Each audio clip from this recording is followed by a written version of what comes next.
حدیث نمبر 6286۔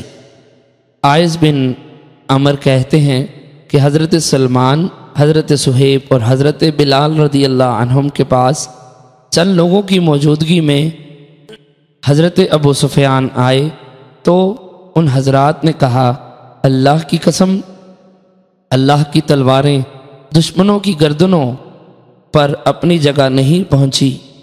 حضرت ابو بکر صدیق رضی اللہ عنہ نے فرمایا، کیا تم یہ بات قریش کے اس شیخ اور سردار کے بارے میں کہتے ہو؟ چنانچہ انہوں نے رسول اکرم صلی اللہ علیہ وسلم کی خدمت میں حاضر ہو کر آپ کو یہ بات بتائی۔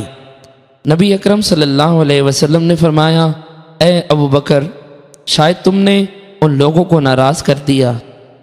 اگر تم نے ان لوگوں کو ناراض کیا ہے تو تم نے اپنے رب کو ناراض کر دیا۔